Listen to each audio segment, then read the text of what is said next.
Denver, those comments from the defense secretary calling for no quarter, no mercy for enemies, I mean, they appear to violate international law. How does Hegseth and President Trump's war rhetoric affect the view of America from both allies and enemies? You know, Alex, that's a great question, and it suggests that maybe Pete Hegseth is off his rocker. It's not just international law, but you're talking about how you conduct yourself as a professional and somebody who leads the largest military in the world or the most effective military in the world. I also think it shows that our leadership is incompetent. It doesn't have the ability to push out a message based on what they're doing or to even tell the truth to the American public or to those in the international community. You know, it's hard with me being a former member of Congress, but also being a former member of the military. You know, I was an Air Force intelligence officer and served in multiple locations around the world in multiple operations. I would think that would make anybody who's a professional cringe, and also suggests that this National Command Authority not only lacks the experience, when you're looking at President Trump, who never served, but Hegseth, right, almost cosplaying as some kind of, bizarre, self-identified superhero, the polemical world. It's just ludicrous. And I think it shows that we're just an unserious country at this point. You know, Shaniqua, Hegseth's department was renamed after World War II to the Defense Department instead of the Department of War. Do Americans want to be seen as the aggressors abroad, even if it's supposedly for peace? No.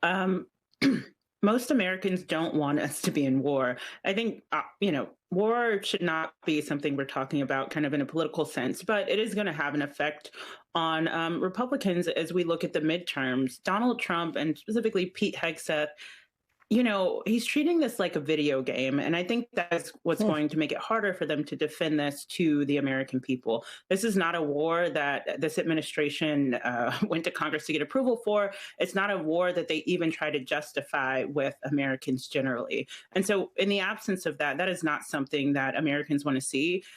But the way that they are behaving is, again, like it's a video game. And I just don't think it's what Americans want to see. We want to protect people. We want to protect the country, but not at the expense or not in favor or in support of people's egos. You know, Denver, a new fundraising email from the Trump team this weekend includes a picture of the president in his white USA cap, saluting at the dignified transfer of the first U.S. soldiers killed in the war. MS now reached out to the White House for comment, but we haven't received a response. But what message does this send to MAGA and veterans? And by the way, this email offers donors attendance to private national security briefings by Trump himself. Denver, you were an intelligence officer. What is the president even allowed to tell these members? I mean, are you worried he could share sensitive classified intelligence? And how dangerous would that be? This is a loaded question, but bring it.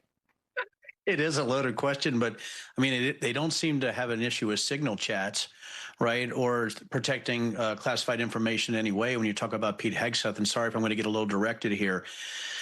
I mean, it's idiotic. I don't think the American language is expansive enough to say how vile, first of all, a fundraising email or digital ad that's put out with him at a dignified transfer using the deaths of my brothers and sisters in arms is something to raise money on. It's vile. The words are very difficult for me, and it makes me angry on a level that's very difficult for me to contain when you talk about that. And as the president of the United States, it also shows that you're almost to a point where people think, you got this guy who just is out of his mind, right? I don't know if it's senility or not caring about the American public, right? But somebody who not only puts that out as a fundraising email, it's almost as if the American public, to the point is maybe we do have a 3-year-old with a loaded bazooka and a loaded diaper in charge of the United States military. It's out of control. And when you're talking about just the absolute insanity of thinking the American public can be on intelligence briefings.